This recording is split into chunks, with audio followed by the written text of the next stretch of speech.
Hey, I will say good morning. Welcome to CrossPoint Community Church, where our mission is to lead people to be passionate followers of Christ. I'm certainly glad you've chosen to join us here today. If you're a first-time guest, we want to extend a special welcome to you and say thanks for coming. And we'd like to invite you to stop out at our welcome table just as you go out the door when you leave today and pick up a special gift we have for you. My name is Brian Payne. I'm the Director of Groups Ministries here at CrossPoint Community Church. And if you're interested in, this is my little plug here, if you're interested in group ministry and would like to be involved in a small group, we're going to have an opportunity for you at the end of the service to let somebody know that. We'll have connectors on either side of the stage. And so when the service is over with, just go over, let them know, hey, I'd like to join a small group. I'd like to know more about or get to know more about small group ministry and how I can become involved in that. So you just let them know that, and we'll take it from there. That's all I have, and I would like to welcome now our pastor, Kevin Jack. Those are good. I got that. So last week when I got up here, I told you we were homeless, and we're no longer homeless. We have secured, starting December 1st, so that's not next Sunday, but the following Sunday, we are going to be meeting down at the VFW. If you don't know where that is, it's right across from the library, and we are very excited about that. We're able to get that for very low rent, and we're able to have it every day of the week, which means, this is the exciting part, no setup or tear down. You didn't say anything else today, man, have you? That was the sermon. Like, that's it. No more setup! Jesus saves, no setup. God bless you. Couple of things I want you to know. First off, because the only thing that we're really concerned about there is parking issues, because there's not a ton of spaces. So what we're going to do is we're going to put a little more distance between the services so we can make sure we get all the 9:30 people out. So for anyone, if this is not your regular service, if you usually come early, the 9:30 service will stay at the same time. This service is just going to get bumped back a little bit to 11:15. So starting December 1st, our service times will be at 9:30 and 11:15. And we're not going to start it right away, but in December we're going to start a Saturday night service that will then keep from then on out. So for those of you, if 11:15 is still early for you, and you're like, oh man, I just barely made it. So we'll have a Saturday night service that you can come to. But our goal is with Thanksgiving in 2 weeks, or a week and a half or something like that, we want to get as much done as we possibly can this week, so we're not messing with people's family schedules and things like that. So if you have any time this week and no skills, or if you have skills, but if you also have no skills, we need your help. We need help in 4 specific areas. We need people who can paint. We need people who can clean. We need people who can do construction stuff. And people who can help move stuff. I don't know when we're doing those different things. So, like, if you have the skill of painting, we know the difference there, right? The skill of painting versus, I like painting, because, I don't know, painting's fun, everybody likes it. So, if you have skill of painting, Jenny Sargent will be in charge of that. If you have, and this really is a skill, I used to not believe it, but if you have the skill of cleaning, I do not have the skill of cleaning. Like Bethany says, like, clean the bathroom, you know, like, it's good. No, it's not good. So if you have the skill of cleaning, we need lots of help there. We're going to be building some walls and doing some other things like that. Jimmy Campbell will be in charge of that. Karen Campbell is going to be heading up the cleaning part. And then we're going to need a lot of help moving all the stuff that we have back there, down there. And so if you have any time you'd be available to help for any of those, we have some sign-up sheets that are going to be on the tables that you got your coffee and donuts and stuff when you came in. And so we don't really know what that time will be, because we're going to try to get as much done as we possibly can. We actually went down there yesterday morning to put a plan together, and they ended up tearing out a bunch of closets and bar tables and stuff like that. So it started right away, and there's already people who are going to be going down this afternoon. So if you would sign up there, if your small group that is meeting this week would be interested in saying, hey, we'll take a week off a small group this week to just come down and help, you could just mark that down on one of the sheets and we'll have different spots to put you. So I am extremely excited about this. So next Sunday, we'll still be here. Service times at 9:30 and 11. When you come in, it'll look a lot different. It'll look kind of how it looked the first Sunday we were here. But then starting December 1st, we'll be down at the VFW. So, applause, because that's exciting. Hey, we're in our current series, second part of our current series, Live People Hate Their Christian Name. Got a little skit to go along with that? Enjoy.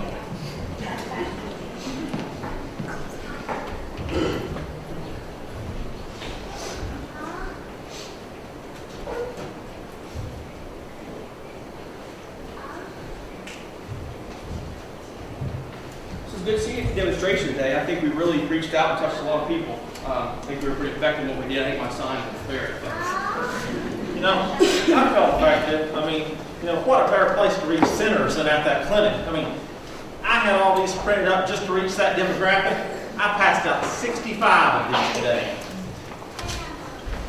Yeah, I just got back from a mission trip. I went to the deserts to pass out water to homeless people.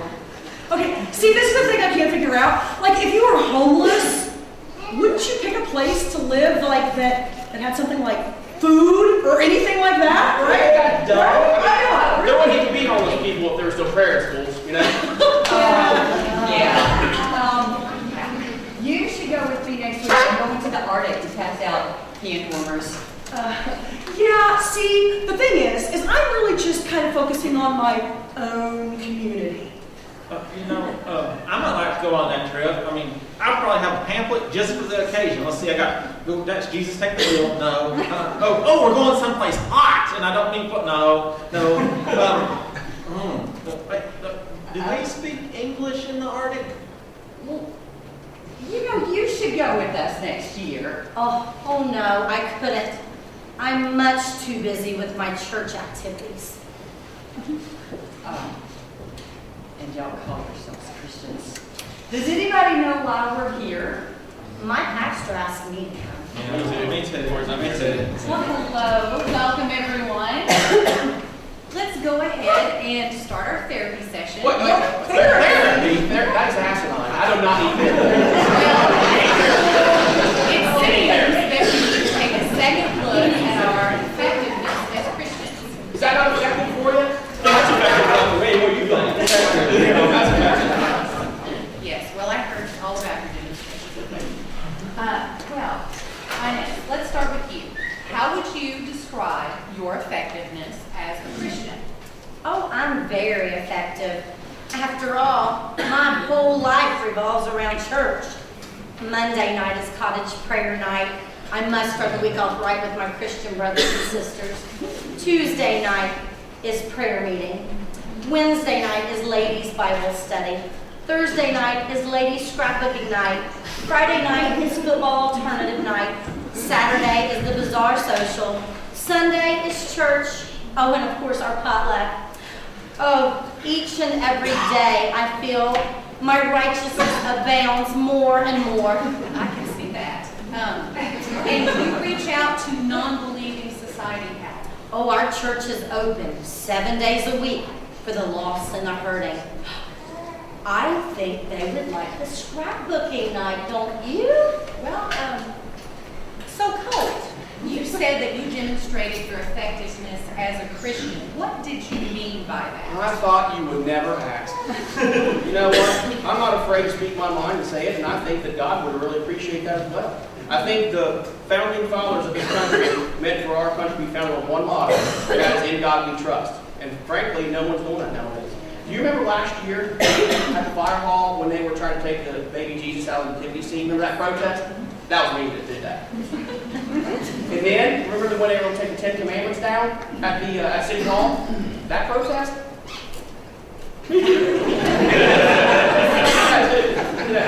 So I don't think that I feel bad at all, because I think that God sent us to do that. You know what? I'll protest and I'll get right in somebody's face and I'll say, you know what?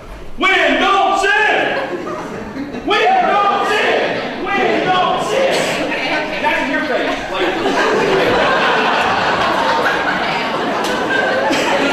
Because that's quite a statement.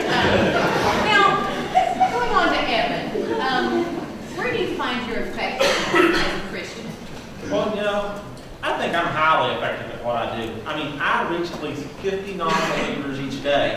And you know, there are some times that I don't make my personal quota, but really, I get the message out to the masses, and I should use that, message to the masses. I mean, you know, well, for instance, I mean, you know, sometimes say I'm on the street corner, and if you're on the street corner, you just got to go with, I love Jesus, yes I do, I love Jesus, how about you?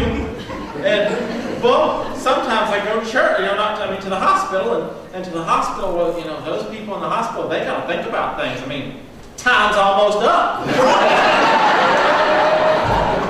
And then you can even make the grocery store a place to pass these out. I mean, if you're in the grocery store, you got to shop for the real thing, right? I mean, you got to get food for life. Food for life, yeah. Well, I mean, you know, I got one of these for almost anything, and I think if you're out in public doing this, well, you just got to meet people where they are. And, you know, I'm just a highly spiritual person, and with that, I just feel the need to kind of like pass it on and on. And, well, right now, I'm all revved up. I got to pass it on right now. I mean, Jesus is all right. Jesus is all right, people. Don't you all forget it. Jesus is all right. And you should know, well, yeah, for you sinners out there too, you just need one. Jesus is all right.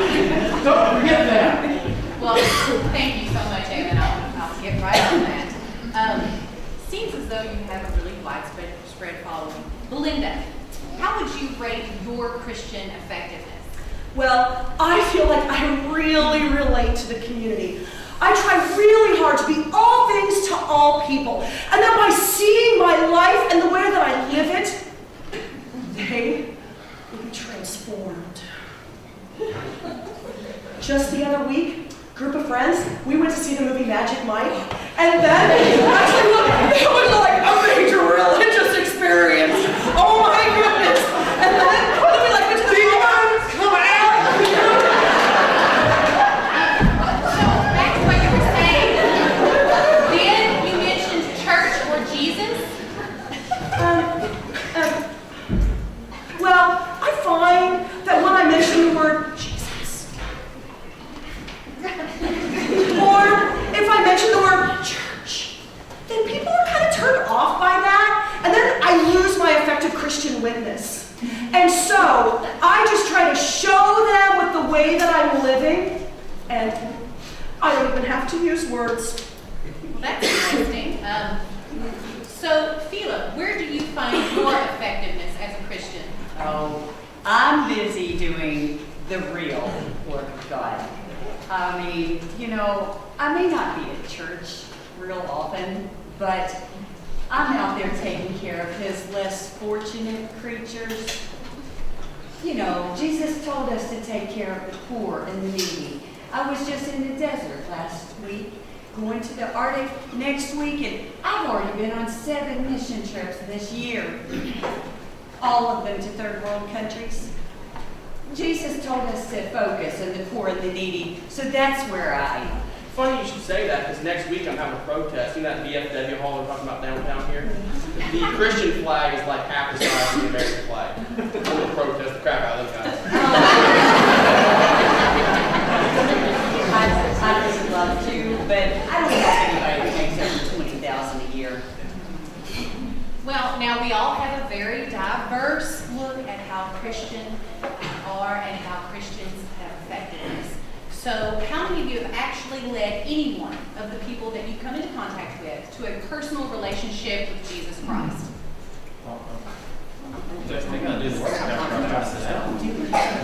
okay, so let me make this just a little bit easier. How many of you have had a chance to invite a friend to church?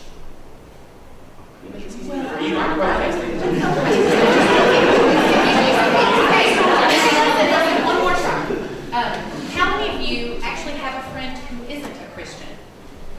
Oh, well, Then tell me if you're doing what you're doing. because that is what being a real Christian is.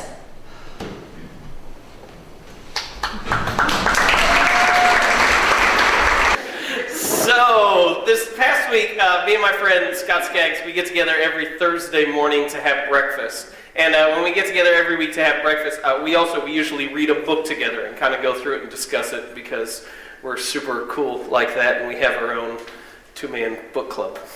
Don't all of you? And so this last week we were getting together and we had just finished a book and we were trying to figure out what we were going to read next. And so normally we read nonfiction books because we're both very mechanical and we have no hearts. But Scott really wanted to read a novel, and he's been wanting to for a while. He's been wanting to read The Great Gatsby. Now, out of curiosity, how many of you have read The Great Gatsby? Okay, raise your hands, keep up. How many of you read it and like you did it for pleasure, like you didn't have to do it for school? Oh wow, that's fantastic. There was actually a few. Well done. So I had read the book The Great Gatsby when I was in high school because we had to. It was part of one of our lit classes. And so he's just asking to read it, and I have just resisted it because I just like, it is a terrible story. I don't want to read it. And Scott's response has always been, but it's like, it's considered to be one of the greatest novels. Like most people on the list, they have it as the top novel ever written. Like, we should read it. We should at least know what's going on. Like, I don't want to read it. It's a terrible story. And so finally I just kind of tried to give him the sum. I said, here's the deal. It starts like this. It's got full of hope. You quickly realize they're all terrible people. And at the end, most of the people die. And Scott hears that and he goes, kind of like the Bible? I was like, oh my goodness, you're right. I want to talk to you this morning about how we tell the story, because I believe how we tell the story matters. So when I give that sum up of The Great Gatsby, it starts out full of hope. You quickly realize they're all terrible people, and then at the end, most of the people die. As a side note, that is actually the plot of The Great Gatsby, so if any of you have to read it for school, I've just saved you a massive amount of time reading. Don't say you don't learn anything in church. You're welcome. Okay? That is the plot. But we could probably agree, even though I've got all the facts right, something is lost whenever I take this big story and I truncate it down to 3 simple statements. Full of hope, terrible people, most of them die. Like even though what I'm saying is correct, you could make a very strong case that I am losing some essence of the story when I pull out the character development and the themes and the morals along the way and all the different things that you learn by going through a full story. That whenever we kind of boil something down just to the stated facts, we lose something in there. Because how we tell the story matters. Now this is why that's important, is because we've done the same thing with the story of the Bible, which we'll simply refer to today as the gospel, because the gospel is the message of the Bible. And what's happened is for the message of the Bible, we've taken this big overarching story that shapes how we live our lives, and we've boiled it down to just a few statements, and the statements usually go like this. We say, you've sinned, you need forgiveness, Jesus came and died on a cross so you can have forgiveness. If you accept him, you get to live with him one day in heaven. Now that's true. That's absolutely true. All of those stated facts are correct. But what we've done is we've taken this big story and we've boiled it down just to a few simple statements of just, you've sinned, you need forgiveness, Jesus came and died on the cross so you can have forgiveness, and if you accept him, you'll live with him one day in heaven. Which is correct. But the problem is that when we tell the story in the small version, in the very, very simple, just the stated facts, the small way, something important, something significant is lost. You see, it's kind of like this. Whenever me and my wife, when we first got married, we did this awesome, wonderful thing that I never want to do again. That we didn't have any money, but we needed furniture in our home. And so we went out and we bought all the put-it-together-yourself furniture, which is really awesome because they're super generous and they give you extra pieces at the end just in case if you ran out. So you're like, oh, that's so nice. Now we have like 30 extra screws. They're very generous. And so as part of that, we bought 2 different bookshelves from different companies. And so I go to open the first bookshelf to put it together, and it's got like 30 pages of instructions. And I'm like, oh my goodness, this is going to take forever. But it actually ended up working out really well. That what happened is for each page, there was a picture, and then there was a simple step. So I saw the picture of the bookshelf, and it's like, put the screw here, tighten this here, put these together, flip the page every single time. It's just one instruction. Put this shelf in, flip the page, attach it here, flip the page. And by the time I was done, it was really simple, and I only had a few extra parts left over at the end. And then I go to the second bookshelf, and I open it up, and I go to reach for the instructions, and it was really thin. Like, these instructions were only 3 pages. And so I turn to the first page of the instructions, and I'm thinking, oh, this is going to be really, really easy. And what they had done is they had taken 30 pages of instructions and condensed it down into 3 pages. And so I've got these complex diagrams with zoom-ins and zoom-outs all over the place. I don't really know if I'm building a bookshelf or an atomic bomb in the moment. It's kind of like, I don't see how all this fits together. And so you've got to go, okay, I've got to take this tiny screw, and if I follow that down, oh, but that zooms out, so I need to find that diagram D2 is... And so by the time I was done, I was incredibly confused, and I had lots of parts left over. You see, when we tell the bigger version, it's not as easy to distort it. When we tell the small version, it's really easy to get things wrong because you have less details. And so what has happened today is that for many of us, what we've been told is simply the small story of the gospel.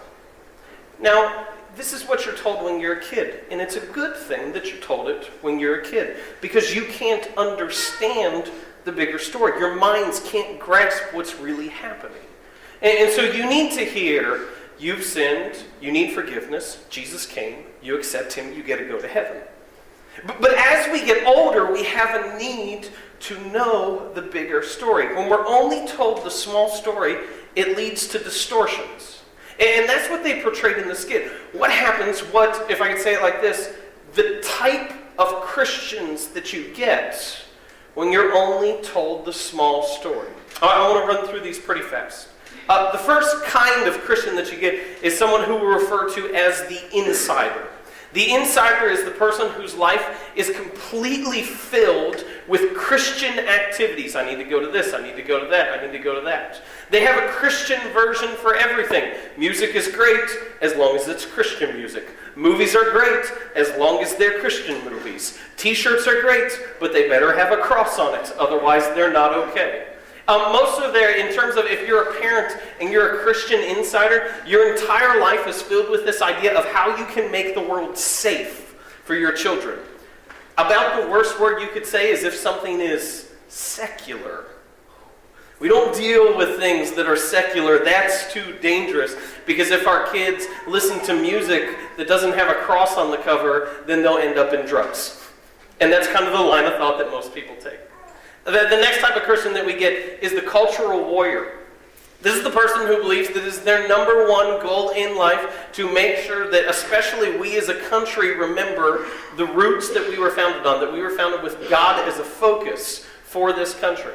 And so most of their efforts will be along protesting, petitions, and how they can legislate morality, how they can get the laws of the Bible to be equivalent to the laws of our country. And the belief in that is that if they can get that to happen, then everyone will follow Christ. The problem with that is that we actually see an example of that in the Bible of the nation of Israel, whose governmental laws were the laws of the Bible, and it didn't work. People still didn't follow Christ because it takes a personal relationship. And so we have the cultural warriors. The next group that we see very often is the group that we'll refer to as the evangelizers. The biggest role of the evangelizers is to figure out how we can possibly save or win people to Jesus. And so every single thing that happens, every event in their life, is figuring out how we can possibly win people to Jesus. Now this is where we could get a little pushback and go, well, aren't we supposed to worry about that? Like, yeah, we are supposed to care about that. The problem is that for most of the people in this group, that's their only focus. That's their only goal. And so there'll be these events, or there'll be these protests and things like that where maybe one person will come to faith, but everyone else who is in earshot of them is completely turned off to Christ. And they don't counter that. We see this most historically. Unfortunately, this is not around nearly as much today, but people, when you get an event like Trick or Treat, and so you have all these people coming to your door, instead of handing out candy, they'd hand out evangelism tracts, which were these little sheets of paper that explain how you get saved. Now, I just want to lay my cards on the table. I have nothing wrong with passing out evangelism tracts for trick or treat. But if you do it, you better do it with a king-size candy bar so they know that we're generous as well. Okay? It's okay to do both, but not just one. And so we have the evangelizers. We have another group of people who are commonly referred to as the blenders. These are the people who are very spiritual. They have lots of faith, but they never want anyone to know that they're actually a Christian. They've taken the famous words by St. Francis of Assisi where he says, preach the gospel at all times, when necessary use words, but in their minds, words are never necessary. And so the belief is that if their friends, if the people around them, if their coworkers knew about their faith, then they would reject them. They want to appear cool. They want to appear different from the other Christians. And the last group is a group that's often referred to as the philanthropists, whose entire life is spent with this idea of how can I perform good deeds, which again, good deeds are a good thing. I saw this a lot when I was in college. We were touring different ministries in downtown Washington, D.C., and we encountered this man who was an incredible man, and he was the head of this incredible ministry that served the homeless and the down and out in the inner city of D.C., and he said, I believe that the most gospel-oriented, the most significant thing I can do in my life is to hand a cup of cold water to a homeless person on a warm day. And I thought, wow, that is great. But for him, there was no next step. There was no telling people about what it was that was motivating him to do that. Because his life simply stopped at good deeds.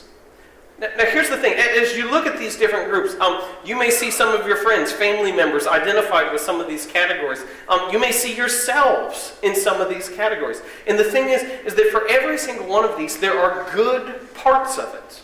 There really are. There is good in it. But the issue is that because we tell the story of the gospel so small, it's very easy to head down the wrong path and to do lots of other things that are very destructive to our faith. When I was studying and putting together some stuff for the series, I found myself on a page of Yahoo Answers, where different users can just simply pose a question and other people can answer that question. And one of the people, their question that they posed is, what's your opinion of Christians? And so I'm scrolling through, and you're getting the typical things. You get, oh, they're this, oh, they're too political, oh, they're all judgmental, they're mean people. There's a lady about halfway down who her response was, I think Christians are absolutely wonderful. I myself am a Christian, and I am absolutely wonderful. I was like, okay, I'm not getting so much out of here. But then there was a response even further down that really bothered me. And this person, for a couple paragraphs, gave a very accurate account of Christianity today and the behavior of Christians. And then at the very end, he said this: by and large, my assessment of Christians is that they are unremarkable. Unremarkable. And I thought, he is exactly right. You know, by and large, Christians are unremarkable. There's not much distinct. There's not much that makes you go, oh my goodness, what's going on there? Which is shocking, because the Savior that we can't claim to follow was anything but unremarkable. He split history in two in terms of how we tell time. Like, what he did had to have been incredible for that to happen. And so the question is, how do we move from this back to something that's remarkable? In 1987, there was a magazine article by Tom Wolfe that appeared in the magazine The American Spectator. And the title of the article was The Great Relearning. And what Tom Wolfe saw is that as he traveled around to these different free clinics, there were all of these different diseases that were coming up. And he said it was really strange because these were very, very old diseases. They were diseases that were so old that they had never actually been given a Latin name in our modern medical terms. And he said, so it was really strange to figure out where these diseases were coming from, because they had names like this: the thrush, the twitch, the scratch, and the rot is how they referred to them in these free clinics. And so he went about figuring out, how did these diseases come up again when we haven't seen them for hundreds and hundreds of years? And he actually figured out the culprit. The culprit was a guy by the name of Ken Kelsey. Now, Ken Kelsey was one of the leaders in the hippie movement, and this was Ken Kelsey's belief, that Western society had gotten it wrong. And so he was going to take a group of his family member and friends. He moved them to Stonehenge, which he believed was the epicenter of culture, and he was going to restart civilization from there. And so what they did when they moved back there is they said, we're going to throw everything out and we're going to start from scratch how we want to. Now the problem is that one of the things that they threw out is what we would refer to today as basic hygiene. And so they did all these things, like they only had a few cups in their village and they all shared the same cups. There were only a few beds, and so they all shared the same beds and never changed the sheets and things like that. And then this is the one that really grossed me out, is they only had a few toothbrushes in the community. And so they all shared the same toothbrushes, which I just don't get. We as a family, we're going through this awful thing right now where our two daughters think that every toothbrush in the house should be used to scrub the shower. So I will often come in, and there's my toothbrush. Emily, the 18-month-old, is going at that drain, and she pulls it out, and there's hair all over it. So we go through toothbrushes like most people go through potato chips in our family. And so they had all these different things. And so what they had to do is they had to move into their culture, and this is what's important. They didn't teach them something new. They had to relearn basic hygiene so they could function again. Now, our job this morning is not to relearn basic hygiene, at least I hope not. If we need to do that, we can talk later. What we need to do is to relearn the story that we find ourselves in. Now, this is important. It's not a new story. It's a very, very old story. And so we go, why would this story have been lost? Why would, instead of telling the big story of the gospel, why would we settle for the small story? And the answer is really simple. Is that most of us would rather have a pamphlet than a Bible. Right? Because the Bible is confusing, is it not? It doesn't make sense in a lot of ways. And so when it really gets down to it, we go, if I could just have 3 pages that answered all my questions and had everything just kind of cut and dry there, I would much rather take that. And what we need to do is we need to begin to move past that. You see, the short story is good when you're a kid. But there comes a time when you need to find yourself in the bigger story and accept the challenges, accept the tensions, accept the difficulties and the hard work that come with that. But you'll see that it shapes you far more significantly. So here's the big story, and I'll go through this quickly. There are 4 chapters to the big story of the gospel. And chapter 1 is this: creation. In 7 days, God created the world and everything that was there. And the important thing is that after each day of creation, God had this same statement over and over again. It says He created this and He said, it is good.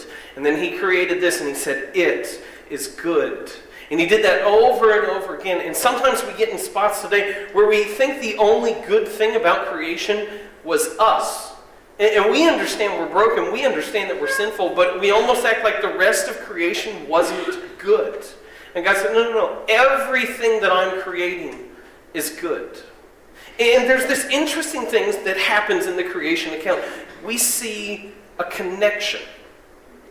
We see that things are tied together.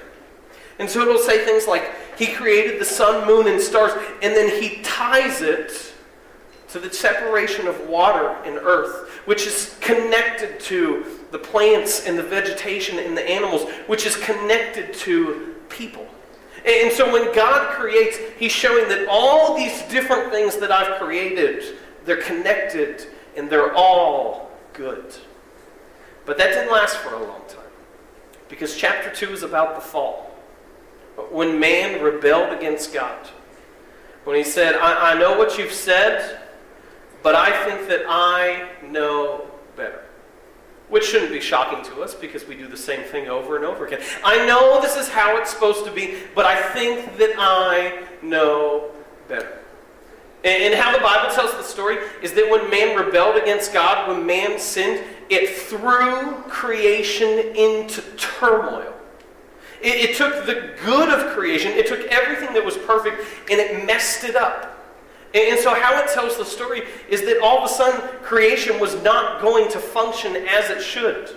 That there would be earthquakes, there would be hurricanes, there would be all these different natural disasters that we would go, oh, this isn't how it's supposed to be. It would have far more practical effects for us too. It says that when you work, you would be frustrated. You would be upset. That it said when man specifically would work the soil of the ground, it wouldn't give him the harvest that he desired. That he would keep having to work and he would become more and more frustrated. It said that for women, there would be lots of pain in childbirth. And all these different things that we do in our life would go wrong, not as they're supposed to be. It says that when you do laundry, no matter how much you put in the load and think that it'll be there, when you're done, there will always be one sock left that does not match. These are all results of the fall. And honestly, here's the thing that we struggle with sometimes, is we go, okay, so you're telling me that because someone rebelled against God, that's why there's hurricanes and earthquakes? And we go, those don't seem connected. Those don't seem like they fit. And here's something that's just really interesting to me. Okay, so there's this part of your body that's close to your thyroid. It's not connected to your thyroid. It is referred to as the parathyroid. So in your neck, you have these 4 different things in your body that are the parathyroids, and they're about the size of an apple seed. So they are very, very small. What the parathyroid does is it regulates the calcium in your body. It is the only mineral in your body that is regulated. And so you have these 4, sometimes more, parathyroids, the size of an apple seed, that regulate the calcium in your body. What happens, and this is not terribly uncommon, is sometimes they will develop a tumor. So they will grow. As a result of that, they will secrete an increased amount of the hormone, which has disastrous effects on our body. One of the things that will happen is because too much of this hormone is released and the calcium levels aren't right, it'll cause signals for your body to basically break down the bones in your body, which will cause osteoporosis. It'll cause all these different bone fractures to happen very, very frequently. When this happens, the excess calcium is released into your bloodstream, which causes all these different clots in your arteries, which will lead to higher blood pressure. It'll lead to an increased risk of heart attack. It'll lead to an increased risk of stroke. The calcium will then make its way into your kidneys, where it will almost always cause kidney stones and sometimes even kidney failure. It'll make its way to your brain, where really the technical term is it'll make you crazy. Which I was looking for something more medical, but that's about what they had. It'll make you crazy. It'll increase your risk of cancer. And so let's get this right, okay? There's something in your body the size of an apple seed. And if it goes off, it'll affect your blood pressure, your heart, your brain, maybe make you crazy, your kidneys, and increase your risk of cancer. And we go, how could something so small make such a big impact? But this is the thing. We understand that our bodies are one connected system. And so we get how that would be. But remember this. When God created, He said, the sun, moon, and stars are connected to the water and the earth, which is connected to the plants and vegetation and animals, which is connected to the people. Just because we can't see and understand the connections doesn't mean that they're not there. And so that's where we've lived most of our history, in a period of time that we would refer to as the fall. And we've done all of these different things to try to counteract the fall. We've tried different governments. We've tried different systems. We've elected different leaders. Most of them, that when we put a crown on their head or put them in a position of power, they use that own power to become a dictator. And this happened for hundreds and thousands of years. We tried new technologies every single time with the belief that if we get this right, then the world will function as it should. Each time to re-understand that we're living in the fall. Until we move to chapter 3, which is the chapter of restoration. You see, when Jesus came to this earth, He did not just come to die, which is usually how we tell it. because we tell the small story. And we say it like this: when Jesus came, he came to die for your sins so you could have a right relationship with God. Which again, it's true. But if Jesus just came to die, why wasn't he here for just a year?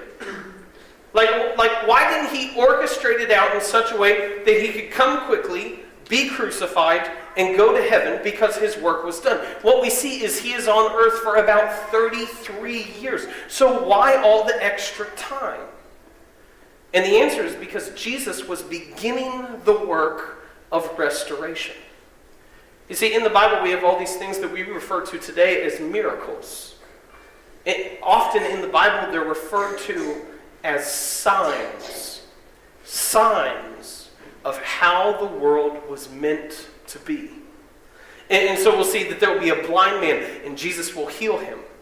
Because man was not created to be blind. There will be a dead person and Jesus will bring them back to life because that's not how the world was supposed to work. And there's this really fascinating scenario which almost no one ever understands, where Jesus is walking along to a city one day and there's a fig tree by the side of the road and it says he's hungry, so he stops by the fig tree and is looking for a fig, but it is producing no fruit, and so he curses the tree. Him and his disciples go into the city, do their thing. When they turn around and come back, the disciples pass by the tree and see that it's withered up and it's dead. Oh, this is the tree that you cursed, because Jesus is showing that a tree that produces no fruit is not how the world was supposed to function. You see, what he's doing is he's taking the broken pieces of our world, the things that have gone wrong, and he's restoring them back to their intended, created purpose. Until one day we get to enter chapter 4, which is redemption. When Jesus will eventually return and make all things new. He will take creation and put it back to their intended purpose. And so this is the story that you live in. Not just the small story of you've sinned, you need forgiveness, Jesus came so you could have forgiveness, so one day you'll get to go to heaven. Now that's true, but your story is bigger than that. It's about creation, fall, restoration, and redemption. This is the context of your lives because you get to live in chapter 3. Now this is what usually happens, is when a lot of people come to faith initially, is they'll say, okay, well, I want to be a part of this. I want to follow Jesus, however we term it. I want to be saved. What do I do now? And if you tell the small story of the gospel, your next steps look like this. Well, you need to stop sinning, and you need to read your Bible a lot. Sign me up. Doesn't that just sound thrilling and exciting? I want to follow Jesus, this person who completely altered history and split it in two. What do I do now? Well, you need to pull out your to-do and your to-don't list and make sure you get all that right. That's not exciting. That's not compelling. And what we see is that when Jesus came, he didn't just come to save us from something. He came to save us to something. That it's not just about what you're leaving, but it's about what you're walking towards. And so your story becomes this, is you find yourself doing the work of Jesus. You find yourself doing the work of a restorer. And that's your job, is to restore creation back to its intended purpose, bit by bit. And so when you go to your job, you are not just working at a job to get a paycheck, but you are doing good in the world which the world desperately needs. When you're raising a family, you're not just doing that because it's what you're supposed to do, but you're bringing people up into community, into hope, into grace and mercy and love, and teaching them how to live in that so they can go out and do the exact same thing. When you tell the small story of the gospel, your life is very, very small. When you actually tell the story of the gospel, You see, the possibilities are limitless. And your role here on earth is incredibly, incredibly important. Now, to give some context, this is what we do every Sunday. Like we don't just come to church because we're supposed to come to church. Now we are. But what we do is far more significant. What we're doing week after week after week that we're here is we are planting you deep within the large story of the gospel. We are taking your feet and putting them in the soil of understanding this is the story that you find yourself in. And we do it through all different sorts of ways. We do it through worship. We do it through teaching. The most important thing that we do it through is the community that we find ourselves in. Because if you're off on an island trying to do the work of restoration, you're going to quickly find yourself frustrated and upset. But when you understand that all of us, let me be clear on that, all of us, pastors, teachers, if you work in healthcare, if you work in business, if you work in the social services, if you do manual labor, all of us, parents, kids, students, are about the work of restoration. We understand that our lives have meaning, have purpose, have a significance far beyond what we could have ever comprehended. And so, this idea is a little too big for right now. And so next week what we're going to do is we're going to flesh out this idea of what does it mean to be a restorer?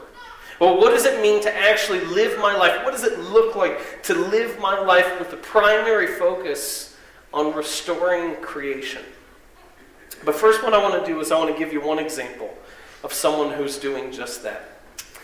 And when I first looked at this and was looking for examples, we have examples all over our church of people who are doing incredible things. And I was going to use one of those, but I wanted to show you one person who has this is deeply ingrained in who they are, and they've taken it to about the furthest extent that you possibly can.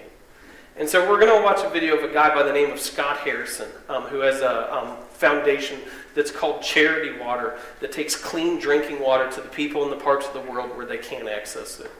And I believe in 5 years, the last time I checked, they had dug over 3 million wells for people all over the world. And in this story, I want to comment on two things. First of all is, unfortunately, I'm not getting paid for this, but the best video that I could find was also a promotion for American Express. So if you could please ignore the American Express parts, if I cut them out, the video just wouldn't make any sense. But also because of that, he wasn't allowed to be very forthright with his faith. And I've heard him speak before, and he is a very, very strong believer. But in the video, you'll hear him refer to when he came back to the values that he knew as a child. And what he's referring to there is when he recovered the story that he was taught, how it changed who he was. So here's the story of one restorer.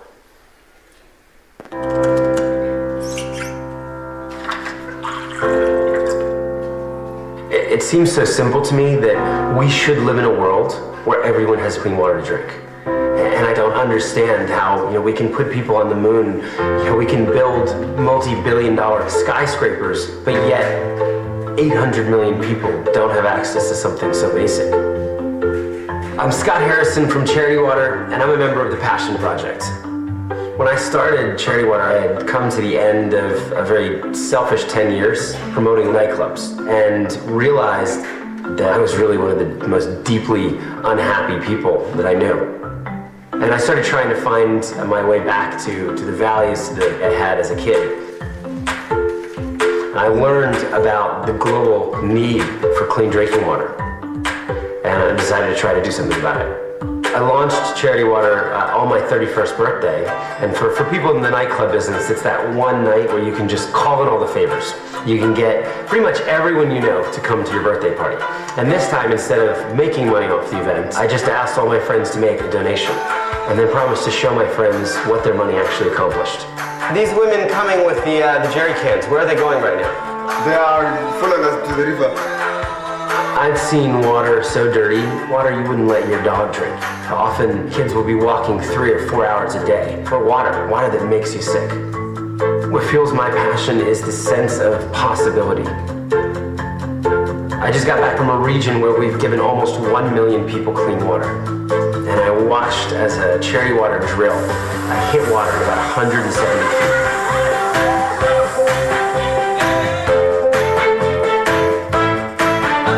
It's one of the most incredible moments.